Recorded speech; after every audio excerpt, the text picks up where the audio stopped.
Hey guys, here with husband Thomas. Hello. I just wanted to do a little story time of how the cancer was discovered and kind of what got us to where we are now. So back in 2020 when we started for Onyx. Yeah, I'd say so. It was back from after the deployment. Yeah, so when we got home from our deployment in 2020, Thomas and I decided that we wanted to start trying to have kids.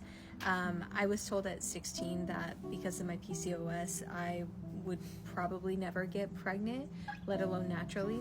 So 2020, we got referred to a fertility doctor, started doing fertility treatments, trying to get pregnant. We did fertility treatments for, I think it was about a year.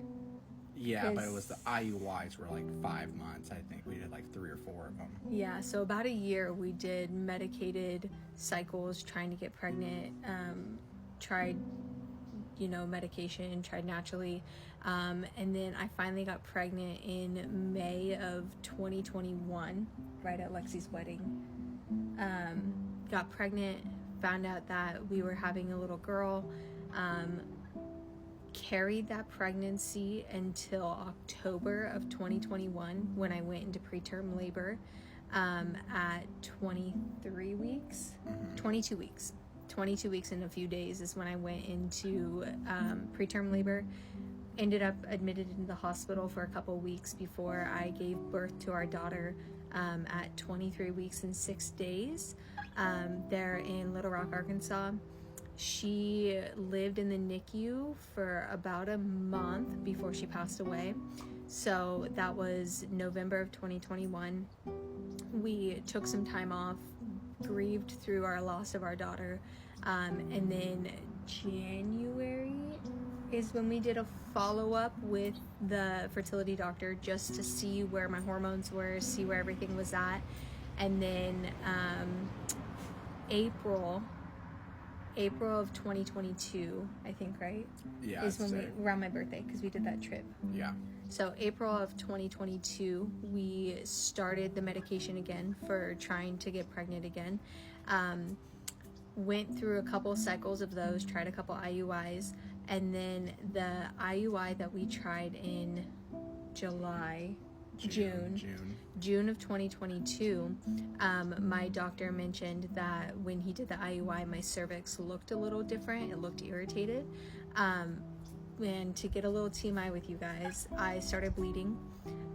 I wouldn't stop bleeding, and that was one of the first signs that something wasn't okay.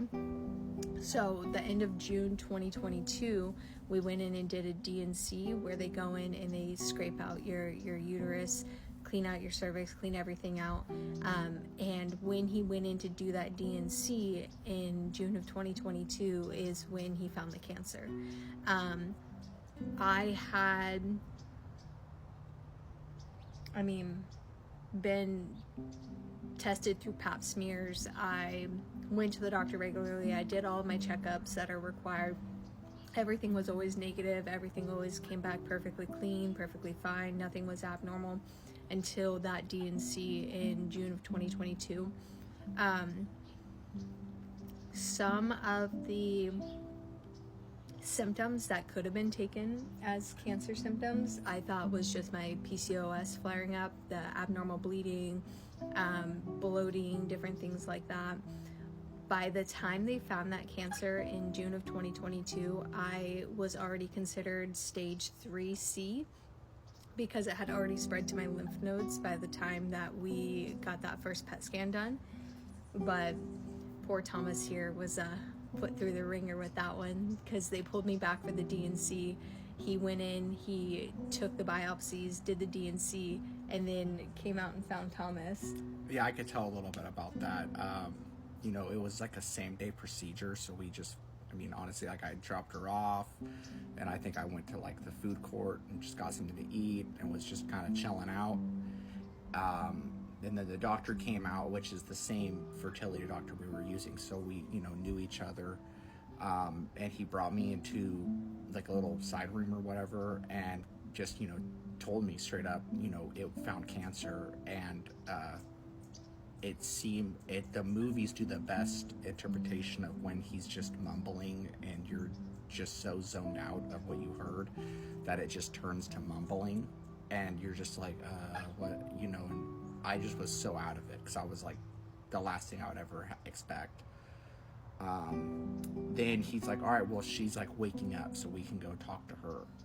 And then that's when we go back to her little, you know, I don't know if you've ever been to like same day surgery, just a bunch of curtains Like and an rooms. outpatient. Yeah. So, brought her back there, and she's, you know, we're like walking back there, and I hear her like just bullshitting. I'm just chatting it up with yeah, the nurse. having a just good time, laughing. high as shit. Yeah, like coming off her drugs and just, you know, having a good time. And I'm like, oh no, this is just, and then he ended up telling her. He just laid it right out. He said, hey, it's what we thought. You have cancer. First thing I did, I laughed.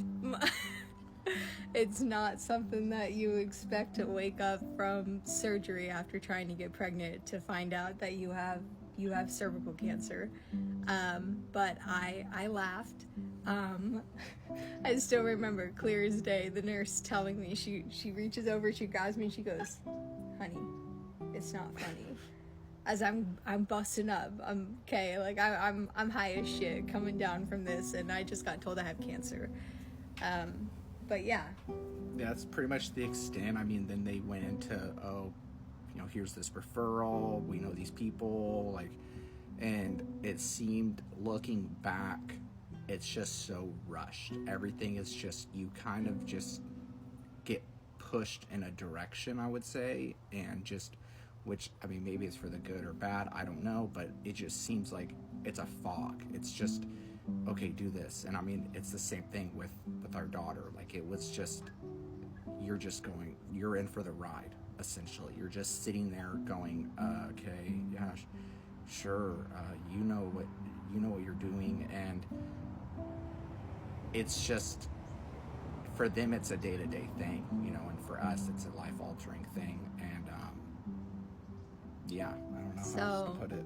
It was official as of when the biopsies came back, July of 2022. I was diagnosed with stage 3 small cell cervical cancer. From there, we already had vacation planned to come home, so we came home. We told all of our family and friends. My little sister gave birth to my niece, so that was exciting. We got to go through all that. Came back out to Arkansas, and it was one thing after another. We got the full hysterectomy done in August of 2022. We were able to create 2 little embryos before I started chemotherapy. I did chemotherapy and radiation from September of 2022 all the way through the end of December of 2022. I'll throw some photos in here of me being bald as heck come January. Took a couple trips, recovered from all of that, and that's led us to where we are now. So it's kind of a little bit of our story and how that cancer started, because as much as it's my story, it's his story too. He's been with me every step of the way. So if you guys have questions or anything, let us know, comment below, and here's some photos of me being bald.